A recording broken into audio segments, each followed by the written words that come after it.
اور اصل میں حضرت حسین کے قاتل وہ کوفی ہیں، وہ بزدل، وہ منافق جنہوں نے بیعت کر کے بیعت توڑی۔ اس کے بعد واقعہ ہرہ بھی ہوا جو واقعہ کربلا سے بھی بعض اعتبارات سے زیادہ بھیانک اور زیادہ گھناؤنا واقعہ بنو امیہ کی تاریخ ہے، جس کو لوگ جانتے ہی نہیں۔ مدینہ کے کچھ لوگوں نے بغاوت کی اور انہوں نے اس کے خلاف فوج بھیجی، اور فوج کو جب مدینہ فتح کر دیا 3 دن کے لیے حلال کر دیا، جو چاہو کرو، یہاں جسے چاہو مارو، جسے چاہو لوٹو، جس کا گھر چاہو برباد کرو، جس عورت کو چاہو ریپ کرو۔ اور یہ مدینہ النبی کے اندر ہوا۔ تو کاٹ کھانے والی ملوکیت کے اندر بہت سے واقعات ہوئے۔ عبداللہ ابن زبیر کھڑے ہوئے، انہوں نے حکومت قائم کی تھی، لیکن یہ کہ وہ تو 6 سال کے لیے کامیاب بھی رہے، ایک حکومت قائم کی، بنو امیہ کے ہاتھ پر بیعت نہیں کی، بالآخر ان کی حکومت بھی ختم ہو گئی۔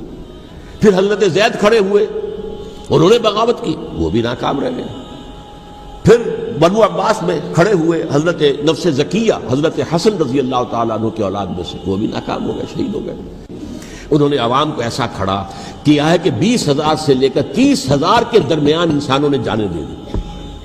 عورتوں کے جلوس نکلے، شیرخوار بچہ گود میں ہے عورت کے، اور گولی کھا رہی ہے اور مر رہی ہے، گر رہی ہے۔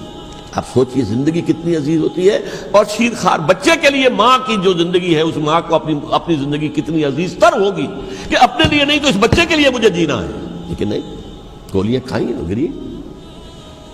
یہ جذبہ انہی میں ہے۔ واقعہ یہ ہے کہ اہل سنت کے اندر یہ جذبہ نہ ہونے کے برابر ہے۔ یہ میں واشگاف الفاظ میں کہہ رہا ہوں۔ پورے عالم اسلام میں صرف شیعہ ایران ایسا نکلا ہے کہ جس نے بادشاہت کا خاتمہ کیا، باقی سعودی عرب میں بادشاہت بیٹھی ہوئی ہے، ڈٹ کر بیٹھی ہوئی، اربوں ڈالر کا ایک ایک محل بنتا ہے ان بادشاہوں کا، اور سنی سن ہے، سن، کوئی حرکت نہیں۔ فرش التراب يضمني وهو غطاء، کہ وہ ایک شخص کا کارنامہ، وہ یہودی فتنہ گر، وہ روح مزدق کا بروز ہرقبا ہونے کو ہے اس کے جنوں سے تار تار، اسی طرح وہ عبداللہ ابن سبا یہودی فتنہ گر۔ آج اہل تشیع میں سے بعض حضرات کہتے ہیں کہ یہ عبداللہ ابن سبا یہ تو افسانوی شخصیت ہے، اس کی حقیقت کوئی تھی ہی نہیں، حالانکہ ان کی اپنی کتاب میں رجال کشی کے اندر اس کا ذکر موجود ہے، اور یہ بھی موجود ہے کہ حضرت علی رضی اللہ تعالیٰ عنہ نے اپنے عہد خلافت میں اسے زندہ جلوایا ہے۔ اس کی وجہ کیا تھی؟ یہ آیا مدینے کے اندر اسلام کا لبادہ اوڑھ کر، اس نے چند عقیدوں کی اشاعت شروع کی۔ سب سے پہلے حضرت علی تو خدا ہیں، گاڈ انکارنیٹ، اوتار کا تصور، جیسے ہندوؤں میں ہے رام چندر جی خدا کا اوتار، اور عیسائیت میں بھی پہلے گاڈ انکارنیٹ کا تصور تھا کہ حضرت مسیح خدا کا اوتار ہے، انکارنیشن آف گاڈ۔ تو اس نے کہا کہ حضرت علی تو خدا کا اوتار ہے، خدا ہے۔ نمبر 2، اس نے کہا کہ ہر نبی کا ایک وصی ہوتا ہے جس کے حق میں وہ وصیت کرتا ہے، تو حضور صلی اللہ علیہ وسلم کے وصی حضرت علی ہیں، لہذا خلیفہ تو اول روز سے حضرت علی ہیں، حضرت ابو بکر، حضرت عمر، حضرت عثمان یہ تو غاصب ہیں، اور حضرت عثمان کی خلافت تھی اس وقت خاص طور پر۔ پھر اس نے جو قبائلی عصبیت تھی اسے بھڑکایا۔ پرانی جو عصبیت چل رہی تھی قریش کے اندر، وہ 2 گھرانے ایک دوسرے کے مد مقابل تھے۔ دیکھیے، ایک ہوتا ہے قبیلہ، ایک ہوتا ہے گھرانہ۔ ہمارے پنجاب میں ایک قبیلہ ہے وٹو قبیلہ، اس کے گھرانے بہت سے، مانے کے، لالے کے، سجے کے، شامت کے، یعنی کوئی لالا تھا ان میں سے بڑا، ان کے بیٹے ہو گئے لالے کے، ان کی اولاد، خاندان یہ کہلاتے ہیں۔ قبیلہ ایک، یہ وٹو قبیلہ۔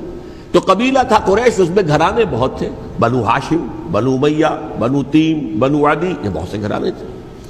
تو چوٹی کے 2 گھرانے جو تھے وہ بنو ہاشم اور بنو امیہ، ان کے درمیان چپقلش تھی، مقابلہ، مسابقت، اور یہ مسابقت فی الخیر بھی ہوتی تھی۔ اگر انہوں نے غریبوں کو کھانے کھلائے ہیں تو ہم ان سے بڑھ کر کھلائیں گے، اگر وہ حاجیوں کی خدمت کرتے ہیں تو ہم ان سے بڑھ کر کریں گے۔ تو ان کے اندر یہ مسابقت الخیر بھی تھی، لیکن چپقلش تھی کہ کوئی ہم سے آگے نہ نکل جائے، وہ سمجھتا تھا وہ آگے نہ نکل جائے۔ اس شخص نے اس پرانی عصبیت کو تازہ کیا، کہ حضور تو بنو ہاشم میں سے تھے، لہذا خلافت حق ہے بنو ہاشم کا، یہ غاصب ہے۔ اس سے پہلے دو خلفاء جو تھے وہ نہ بنو ہاشم سے تھے نہ بنو امیہ سے تھے۔ حضرت ابوبکر بنو تیم میں سے تھے، چھوٹا قبیلہ تھا۔ حضرت عمر بنی عدی میں سے تھے، وہ بھی چھوٹا قبیلہ تھا۔ یہ حضرت عثمان پہلے خلیفہ جو بنو امیہ میں سے تھے، جن کی پرانی چپقلش بنو ہاشم سے تھی، اب اس کو موقع مل گیا کہ پرانی قبائلی عصبیت کو بھڑکائے۔ یہ ہے اصل میں اس فتنے کا پس منظر عبداللہ ابن سبا نے جو آ کر پھیلایا ہے، اور اس کی تفصیل میں اس وقت میں نہیں جا سکتا، کیسے یہ فتنہ پروان چڑھا، کیا انہوں نے اسٹریٹجی اختیار کی، کہ یہ کیا کرتے تھے، گروہ بنا کر بھیجتے تھے لوگوں کو، کوفے میں جاؤ تو وہاں پر دمشق کے گورنر کے خلاف اور مصر کے گورنر کے خلاف الزامات لگاؤ، اس نے یہ کیا، وہ غبن کر گیا، وہ یہ کر گیا، وہ خیانت کر رہا ہے، وہ رشتہ داروں کو پال رہا ہے، اور عثمان کے خلاف بھی تقریریں کرو رضی اللہ تعالیٰ عنہ۔ دمشق میں جاؤ تو کوفے کے گورنر کے خلاف، کیونکہ دمشق کے گورنر کے خلاف بات کرو گے تو لوگوں کو معلوم ہوگا کہ یہ جھوٹ بول رہے ہیں، لیکن یہ کہ وہاں تو تم بات کرو کوفے کے گورنر کے خلاف اور مصر کے گورنر کے خلاف اور حضرت عثمان کے خلاف۔ مصر میں جاؤ تو بات کرو کوفے کے اور شام کے گورنر کے خلاف اور حضرت عثمان کے خلاف۔ یہ انہوں نے ایسا اٹھایا، اور اس زمانے میں آپ کو معلوم ہے ذرائع رسل و رسائل تھے نہیں، نہ اس فتنے کی پتہ چل سکا جب تک کہ وہ فتنہ جو ہے پوری طرح برگ و بار لا کر تراور درخت نہیں بن گیا۔ اس کے نتیجے میں حضرت عثمان رضی اللہ تعالی عنہ شہید ہوئے، اور خلیفہ پھر حضرت علی رضی اللہ تعالی عنہ کو انہی سوائیوں نے، جنہوں نے گھیراؤ کیا تھا، جنہوں نے حضرت عثمان کو شہید کیا ہے، یہی حضرت علی رضی اللہ تعالیٰ عنہ کے ارد گرد ہو گئے۔ اور حضرت علی رضی اللہ تعالیٰ عنہ بھی نہیں چاہتے تھے خلافت کی بیعت لینا، لیکن آخر کیا کرتے؟ کیا وہ امت کو بغیر خلیفہ کے چھوڑ دیتے؟ حضرت زبیر سے کہا گیا، انہوں نے نہیں مانا، رد کر دی بات۔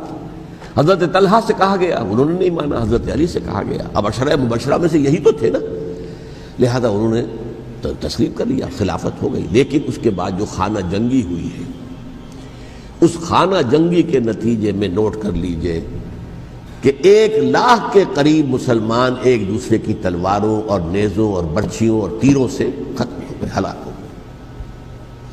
یہ ہماری تاریخ کا تاریک ترین باب ہے۔ 5 سال، 4.5 سال حضرت علی کی خلافت کے، اور 6 مہینے حضرت حسن کی خلافت کے رضی اللہ تعالی عنہ۔ اس سے کیا ہوا کہ ایک طرف تو اسلام کی جو توسیع ہو رہی تھی، تھمتا نہ تھا کسی سے سیل رواں ہمارا، وہ سیلاب رک گیا، انٹرنل سیبوٹاج ہو گئی نا، اب تو اندر ہی آپس ہی میں اگر دست و گریبان ہو گئے تو باہر اب کیا توسیع کرتے ہیں، وہ توسیع کا عمل رک گیا۔ اور یوں سمجھیے کہ جیسے ٹرک اگر کبھی چل رہا ہو، بھرا ہوا ہو، لوڈڈ، اور وہ چڑھائی چڑھ رہا ہو، تو اگر کہیں موشن ٹوٹ جائے، ٹرک کو رکنا پڑے، تو ڈرائیور کے جان پر بن جاتی، اس لیے کہ اس کو دوبارہ سٹارٹ کرنا، اور جبکہ وہ چڑھائی پر ہے، انکلائن پر ہے، آسان کام نہیں ہوتا، خطرہ ہوتا ہے وہ پیچھے جو ہے وہ نہ جائے۔ اور پہاڑی علاقوں میں آپ کو معلوم ہے ذرا پیچھے چلے جانے کا مطلب جو ہے بہت خطرناک جو ہے نتیجہ نکل سکتا ہے۔ بہرحال حضرت علی رضی اللہ تعالیٰ عنہ نے اپنے خلافت میں ایک کام یہ کیا، اب اس کی کیا مصلحتیں تھیں یہ تو انہی کے علم میں ہوگا، ہم قیاس کر سکتے ہیں، میں اس تک میں نہیں جانا چاہتا۔ ابھی تک خلافت کا مرکز تھا مدینہ منورہ، حضرت ابوبکر، حضرت عمر، حضرت عثمان، وہیں جہاں حضور صلی اللہ علیہ وسلم رہے تھے اور جہاں پر کہ حضور مدفون تھے۔ لیکن حضرت علی نے اپنا مرکز جو ہے وہ کوفہ بنا دیا۔ اچھا، اس کی ایک ظاہری وجہ یہ سمجھ میں آتی ہے کہ اسلام کا جو پھیلاؤ ہو گیا تھا، وہ سلطنت اتنی وسیع ہو گئی تھی کہ مدینہ منورہ بہت جنوب میں اور بڑے صحرا کو عبور کر کے جانا ہوتا تھا۔ کوفہ جبکہ ایسی مقام پر تھا کہ جہاں سے مشرقی راستہ جا رہا ہے ایران کو، عراق کے اندر تو ہے وہ شہر کوفہ، اور پھر ایران اور خراسان اور ہندوستان کو راستہ جا رہا ہے، وہیں سے شمال کی طرف جا رہا ہے، شام کی طرف اور ترکی کی طرف، اور وہاں سے پھر یہ کہ مغربی افریقہ کو بھی کنٹرول کرنا، جو شمالی افریقہ کو بھی آسان تھا۔ بہرحال حضرت علی نے کوفہ کو اپنا مرکز بنایا، اور نتیجہ یہ ہوا کہ سبائیوں کا بھی مرکز وہی بن گیا، چونکہ انہوں نے اپنے آپ کو گردا گرد رکھا حضرت علی کے رضی اللہ تعالیٰ عنہ۔ اب ظاہر بات ہے کسی پرٹیکولر پرسن کے خلاف تو کوئی مقدمہ موجود تھا نہیں، بلکہ جب جنگ جمل ہو رہی تھی، ابھی جنگ نہیں ہوئی تھی، حضرت عائشہ، حضرت طلحہ، حضرت زبیر وہ لے کر آئے تھے لشکر اس مطالبے کے لیے کہ حضرت عثمان کے قاتلوں کو سزا دی جائے، قصاص لیا جائے۔ حضرت علی رضی اللہ تعالیٰ عنہ سے گفت و شنید ہو رہی تھی، حضرت علی جو ہے اس پر آمادہ ہو گئے کہ ٹھیک ہے، میں جو بھی قاتلین عثمان ہیں ان کو گرفتار کر کے سزا دوں گا۔ عین اسی وقت کوفے کی مسجد کے اندر جو ہے 10,000 کا مجمع کھڑا ہو گیا، ہم سب قاتل عثمان ہیں، لو ہم سے بدلہ کہاں سے لوگے؟ اور انہوں نے کیا کیا، جاتے ہی جنگ چھیڑ دی۔ جب چھڑ جائے تو یا مرو یا مارو، اس کے سلاوہ تو کوئی چارہ کار ہوتا ہی نہیں۔ ایک رات میں 10,000 مسلمان شہید ہوئے، جن میں 2 عشرہ مبشرہ میں سے حضرت زبیر اور حضرت طلحہ رضی اللہ تعالیٰ عنہ۔ تو یہ صورت تھی، سبائیوں نے گھیراؤ کیا حضرت علی کا رضی اللہ تعالیٰ۔ حضرت معاویہ دعوے دار نہیں تھے خلافت کے، قطعاً نہیں، ان کا صرف ایک دعویٰ تھا، اور وہ یہ تھا کہ عثمان کے قاتلوں کو گرفتار کرو، یا خود سزا دو یا ہمارے حوالے کرو، ہم اس سے قصاص لیں گے۔ اس لیے کہ قبیلہ بنو امیہ کا تھا، اور حضرت امیر معاویہ بنو امیہ میں سے، تو ایک خاندانی طور پر جو ہے ہم قصاص لیں گے ان سے جنہوں نے قتل کیا ہے حضرت عثمان کو۔ لیکن یہاں ظاہر بات ہے کہ حضرت علی رضی اللہ تعالیٰ عنہ کی طرف سے مطالبہ یہ ہوتا تھا، تم پہلے میری بیعت کرو، میرے ہاتھ مضبوط کرو تاکہ میں ان کے خلاف کوئی اقدام کر سکوں۔ لیکن انہیں یہ اندازہ تھا کہ اگر میں نے بیعت کی تو ظاہر بات ہے کہ حضرت علی تک پہنچنے سے پہلے مجھے گردن اڑا دیں گے یہ لوگ، اس لیے کہ سبائی جو ہے وہ آپ کو گھیرے ہوئے۔ بہرحال ایک عجیب الجھاؤ، ایک ڈائلیما تھا جس کی وجہ سے یہ جنگ چلتی رہی، اور حضرت علی رضی اللہ تعالیٰ عنہ کو انہی کے شیعان علی ہی کے اندر سے وہ جماعت علیحدہ ہوئی تھی جس کو ہم خوارج کے نام سے جانتے ہیں، اور ایک خارجی ملجم ابن ملجم ہی نے حضرت علی کو شہید کیا رضی اللہ تعالیٰ عنہ۔ پھر حضرت حسن رضی اللہ تعالیٰ عنہ، اب دیکھیے کس قدر صحیح بات تھی جو حضرت علی رضی اللہ تعالیٰ عنہ نے فرمائی جب ان سے کہا گیا کہ کیا ہم آپ کے بیٹے حسن کے ہاتھ پر بیعت کر لیں رضی اللہ تعالیٰ عنہ۔ فرمایا نہ میں تمہیں اس کا حکم دیتا ہوں نہ میں اس سے روکتا ہوں، یہ تمہارا معاملہ ہے، امرہم شورا بینہم، تم اپنے باہمی مشورے سے جو فیصلہ کرو گے ٹھیک ہے، میں نہ حکم دیتا ہوں نہ روکتا ہوں۔ اس کا کیا مطلب ہے؟ باپ کے بعد بیٹے کی خلافت ہرگز حرام نہیں ہے، ورنہ کہتے کیسے ہو سکتا ہے میرا بیٹا؟ نہیں، یہ نہیں کہا۔ حضرت عمر سے بھی کہا گیا تھا کہ اپنے بیٹے کو نامزد کر دیں، عبداللہ ابن عمر کو، تو انہوں نے جواب میں کیا کہا؟ اسے تو طلاق دینی بھی نہیں آتی۔ انہوں نے اپنی کسی زوجہ کو طلاق دی تھی، اور اس میں جو صحیح ترین طریقہ ہے وہ اختیار نہیں کیا تھا، انہیں طلاق دینے تک نہیں آتی تو میں اسے خلیفہ بنا دوں۔ یہ نہیں کہا تھا کہ باپ کے بعد بیٹا خلیفہ نہیں ہو سکتا، یہ تو نہیں تھا، کہیں حرام نہیں ہے، نہ کتاب و سنت میں، نہ کوئی حدیث ہے، نہ کہیں قرآن مجید میں۔ تو حضرت علی نے بھی فرمایا رضی اللہ تعالیٰ، نہ میں روکتا ہوں نہ حکم دیتا ہوں، یہ تمہارا اپنا معاملہ ہے۔ بہرحال حضرت حسن رضی اللہ تعالیٰ عنہ نے حضرت امیر معاویہ سے صلح کر لی، خلافت ان کے سپرد کر دی۔ دیکھیے میں حضرت ابوبکر، حضرت عمر، حضرت عثمان، حضرت علی کے ساتھ حضرت حسن کے دور خلافت کو بھی خلافت راشدہ میں سے سمجھتا ہوں، اور تبھی 30 سال پورے ہوتے ہیں اس حدیث کے مطابق کہ حضور نے فرمایا خلافت 30 برس رہے گی، پھر ملوکیت آ جائے گی۔ تو حضرت حسن کا بہت بڑا کارنامہ یہ ہے کہ اس خانہ جنگی کا دروازہ بند کر دیا، اور یہ پیشن گوئی تھی حضور کی صلی اللہ علیہ وسلم حضرت حسن کو، جب بچے تھے حضور کے انتقال سے پہلے، میرا یہ بیٹا مسلمانوں کے 2 گروہوں میں صلح کرائے گا، یہ حضور کی پیشن گوئی تھی، اور وہ پیشن گوئی حضرت حسن کے علم میں بھی ہوگی یقیناً۔ بہرحال انہوں نے صلح کی حضرت امیر معاویہ کے ساتھ رضی اللہ تعالی عنہ، خلافت ان کے حوالے کر دی، اور کچھ شرائط تھیں طے ہو گئی، اللہ خیر صلی اللہ۔ حضور کی تو یہ پیشن گوئی جو ہے صحیح ثابت ہوئی کہ میرا یہ بیٹا مسلمانوں کے 2 بڑے گروہوں کے درمیان صلح کرا دے گا، اور سبائیوں نے انہیں تانے دیے، یا عار المومنین، اے مومنوں کے لیے موجب عار، موجب شرم، تم نے بزدلی دکھائی ہے، تم نے امیر معاویہ کو خلیفہ تسلیم کر لیا، تم نے بزدلی دکھائی، معاذ اللہ ثم معاذ اللہ ثم معاذ اللہ۔ اب میں کچھ باتیں حضرت امیر معاویہ کے بارے میں کہنا چاہتا ہوں، اس لیے کہ وہاں اس میں نے حضرت معاویہ کے بارے میں یہ تو بہت شدت کے ساتھ کہا تھا، اور میں اب بھی اس پر قائم ہوں اور پوری طریقے سے قائم ہوں۔ میرا مستقل موقف یہی ہے کہ حضرت معاویہ رضی اللہ تعالیٰ عنہ کے دور خلافت کو ہم خلافت راشدہ میں شامل نہیں سمجھتے، اہل سنت میں سے کوئی بھی نہیں سمجھتا. لیکن اس کے ساتھ میں نے حضرت امیر معاویہ کے کچھ مناقب بھی بیان کیے تھے تاکہ پلڑا جو ہے ترازو کا اس کے دونوں پلڑے سامنے آ جائیں. لیکن یہ کہ وہ حصہ میرے اس بیان کا نکال دیا گیا، ختم کر دیا گیا. یہ میں نہیں جانتا کہ اس میں کیا مصلحت دیکھی گئی ہے. اس میں تو کسی کے لیے کوئی معاملہ ایسا نہیں تھا کسی کے جذبات کو جو ہے وہ ٹھیس پہنچانے والا. کیونکہ میں نے کہا وہ خلیفہ راشد نہیں تھے، صاف میں نے کہا، بلکہ وہ دور ملوکیت کا آغاز ان سے ہو گیا ہے. بلکہ جب ایک صاحب نے یہ کہا کہ کربلا کے بعد سے دور ملوکیت آ رہی تھی تو میں نے کہا نہیں جناب، دور ملوکیت تو 20 سال پہلے پوری ہو چکی تھی، شروع ہو چکی تھی. حضرت امیر معاویہ کے بھی 20 سال جو ہے وہ دور ملوکیت میں شمار ہوتے. انہیں کسرى العرب بھی کہا گیا، عرب کے کسریٰ جو شہنشاہ ایران کا خطاب تھا، حضرت معاویہ رضی اللہ تعالیٰ عنہ کو کسرى العرب کہا گیا، عرب کا کسریٰ یہ. لیکن دوسری طرف یہ ہے کہ وہ صحابی رسول ہیں رضی اللہ تعالیٰ، حضور کے برادر نسبتی بھی ہیں، حضور کے سالے ہیں. ان کی ہمشیرہ ام حبیبہ حضور کی زوجہ محترمہ ہیں، ام المومنین ہیں، ام حبیبہ رضی اللہ تعالیٰ عنہ. پھر کس قدر معتمد علیہ تھے حضور کے کہ کاتبان وحی میں شامل تھے. وحی کی کتابت کرنے والے چند لوگ تھے جنہیں کہ حضور کہتے تھے کہ اب یہ آیت لکھ لو. ان میں سے ایک امیر معاویہ بھی رضی اللہ تعالیٰ.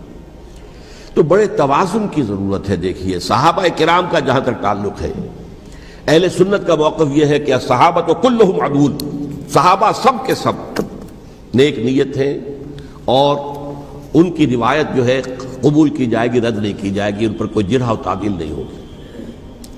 اس لیے کہ ان کا تزکیہ محمد الرسول اللہ صلی اللہ علیہ وسلم نے کیا تھا. لہذا یہ تو ہو سکتا ہے کہ کسی صحابی سے کوئی خطا ہو جائے، لیکن وہ خطا اجتہادی ہوگی، نیت کی خطا نہیں ہوگی، نیت کی غلطی نہیں ہوگی. اگر کسی صحابی کی نیت پر حملہ کیا جائے تو یہ اصل میں طعن ہے، حملہ ہے حضور پر کہ وہ تربیت دے نہیں سکے اپنے ساتھیوں کو. معاذ اللہ ثم معاذ اللہ ثم معاذ اللہ، وہ تزکیہ کر ہی نہیں سکے. 3 جگہ جو قرآن میں آیا ہے یتلو علیہم آیاتہ ویزکیہم، تو کیا تزکیہ کیا؟ اگر ان کے قریب ترین ساتھی جو تھے، اگر ان کے اندر بھی بدنیتی تھی اور دنیا کی طلب تھی اور دنیا کے اندر اقتدار حاصل کرنے کا جذبہ تھا تو پھر کیا تزکیہ کیا؟ معاذ اللہ ثم معاذ اللہ. لہذا صحابہ سب کے سب عدول ہیں اور ان سے اختلاف ممکن ہے، لیکن ان کی نیت پر حملہ نہیں ہو سکتا. تو حضرت امیر معاویہ کی شخصیت ایک چیز ہے، آپ کا دور خلافت دوسری چیز ہے. شخصیت کے اعتبار سے صحابی رسول ہیں، برادر نسبتی ہیں حضور کے صلی اللہ علیہ وسلم. اور پھر یہ کہ اس قدر معتمد علیہ ہے صحابہ میں سے کہ وہ کاتبان وحی، یہ عام آدمی کے کرنے کا کام نہیں تھا جو وحی کی کتابت کرے، اللہ کے کلام کی. البتہ یہ ہے کہ جیسا کہ میں نے عرض کیا ان کا دور خلافت راشدہ نہیں ہے، وہ ملوکیت کا دور ہے. یہ میں نے جیسا کہ عرض کیا، میں نے ایک صاحب نے جب یہ کہا کہ ملوکیت شروع ہو رہی تھی، میں نے کہا شروع نہیں ہو رہی تھی، ملوکیت تو 20 سال پہلے شروع ہو چکی تھی. اسی طریقے سے ایک صاحب نے کہا تھا کہ اسلام کو قائم کرنے کے لیے حضرت حسین میدان میں آئے. میں نے کہا یہ بھی غلط ہے، اسلام تو 60 سال پہلے قائم ہو چکا تھا. نبی اکرم صلی اللہ علیہ وسلم کے دست مبارک سے اسلام قائم ہو گیا. جاء الحق وزهق الباطل ان الباطل کان زهوقا. پھر 30 برس تک وہ کامل شکل کے اندر قائم رہا. تو اسلام جو ہے وہ جو ہے در حقیقت اب قائم کرنے والی بات نہیں تھی. البتہ اس کے اندر زوال شروع ہو گیا تھا. اس زوال کے عمل کو روکنے کے لیے حضرت حسین میدان میں آئے. یہ چیز کو صحیح تاریخی پرسپیکٹو میں رکھنا. تو جس طرح سے دین کو قائم کرنے کے لیے دیکھیے قائم تو کیا محمد رسول اللہ صلی اللہ علیہ وسلم والذین معہ رضی اللہ تعالیٰ عنہ، انہوں نے کیا تھا. ہاں اب جو ہے وہ اپنی اس شاندار حیثیت سے نیچے گرنے لگا تھا. وہ میں بعد میں عرض کروں گا کہ میں نے اسے کیا عرض کیا تھا کہ یہ اس زوال کو روکنے کے لیے کسی طریقے سے یہ اپنی اصل حقیقت میں قائم رہے. یہ حضرت حسین رضی اللہ تعالیٰ عنہ کے سعی تھے. اچھا، حضرت امیر معاویہ کے جو 20 سال ہیں وہ پورے امن، سکون، اطمینان، کوئی جھگڑا، کوئی فساد، کوئی اختلاف، کوئی باہمی خاندانی، کچھ نہیں. 20 سال. یہ بھی تاریخ کی بڑی چشم کشا حقیقت ہے جو عام طور پر لوگوں کے علم میں نہیں ہے. سبائی بھی دبکے رہے. حضرت امیر معاویہ کی حکومت اتنی مضبوط تھی، کنٹرول، کہ ان کو کچھ سر اٹھانے کا موقع نہیں ملا. موجود تھے، دبکے رہے. جیسا کہ میں نے کہا ریولوشن کے آخری مرحلے پر آ کر جو مخالفین ہیں وہ دب جاتے ہیں کہ پھر دیکھیں گے موقع ملے گا تو پھر لیں گے ان سے حساب کتاب. 20 سال رہے ہیں پورے امن کے. 10 سال کے بعد یعنی درمیان میں ہے حضرت امیر معاویہ کا عہد خلافت. ایک صحابی جو کہ بزرگ صحابہ میں سے ہیں مغیرہ ابن شعبہ رضی اللہ تعالی عنہ، وہ آتے ہیں اور وہ کہتے ہیں کہ دیکھیے امیر المومنین، کتنی بڑی خانہ جنگی رہی تھی مسلمانوں کی آپس میں، اور اب بھی اگر آپ کسی کو نامزد کیے بغیر چھوڑ گئے امت کو تو پھر خانہ جنگی ہو جائے. 1 لاکھ اس وقت جو ہے وہ ہلاک ہوئے تھے، نہ معلوم اب کتنے ہلاک. لہٰذا آپ اپنی زندگی ہی میں نامزد کر دیجئے کسی کو خلیفہ، ولی عہد بنا دیجئے. حضرت امیر معاویہ نے ابتداءً جو ہے انکار کیا نہیں، لیکن ان کے دلائل ایسے تھے وزنی، اور میں سمجھتا ہوں کہ وہ بات صحیح تھی جو مغیرہ ابن شعبہ نے کہی، اس لیے کہ اب صحابہ کرام میں سے جو کبار صحابہ تھے وہ تو سب دنیا سے رخصت ہو چکے تھے. اب تو یا صغار صحابہ رہ گئے تھے جو حضور کے زمانے میں بچے تھے، حضرت حسن، حضرت حسین، عبداللہ ابن زبیر، یہ بچے تھے نا، یا تو وہ تھے، اور یا بالکل نو مسلم تھے. اور نو مسلموں میں بڑی تعداد وہ تھی جو ایرانیوں کی تھی، شامیوں کی تھی، ادھر کی تھی. تو ان کو تو ظاہر بات ہے کہ تربیت نبوی سے کیا خلافت راشدہ سے بھی اکثر و بیشتر کو کوئی حصہ ملا ہی نہیں. تو اس صورت میں اب وہ اعلیٰ ترین معیار پر حکومت کے نظام کو قائم کرنا ممکن نہیں ہے. کوئی قبائلی عصبیت جب تک حکومت کی پشت پر نہیں ہوگی حکومت مستحکم نہیں ہوگی. یہ گویا کہ ایک جس کو کہتے ہیں کہ حقیقت بینی، واقعیت پسندی، ایک آئیڈیلزم ہے اور ایک ریئلزم ہے کہ آپ فیکٹس آن دی گراؤنڈ کو غور کریں، سوچیں اس کے اوپر اور پھر کوئی فیصلہ کریں. اس اعتبار سے پھر حضرت امیر معاویہ نے بات مان لی اور بیعت لے لی لوگوں سے حضرت یزید کے لیے کہ یہ خلیفہ ہوں گے میرے بعد. اس کو ولی عہدی کہتے ہیں. اچھا، اس وقت 5 افراد ایسے تھے کہ جنہوں نے اس سے اختلاف کیا. یہ بات بہت اہم ہے. میرا کتابچہ ہے سانحہ کربلا، اس کے کچھ نسخے آج یہاں ہوں گے، آپ لوگ پڑھیے اسے غور سے اور پھیلائیے تاکہ حقیقت سامنے آئے. 5 افراد کون تھے جو ہونے چاہیے؟ ابو بکر فوت ہو گئے، ان کے بیٹے عبد الرحمن ابن ابی بکر. عمر فوت ہو گئے، ان کے بیٹے عبداللہ ابن عمر. عباس فوت ہو گئے، ان کے بیٹے عبداللہ ابن عباس.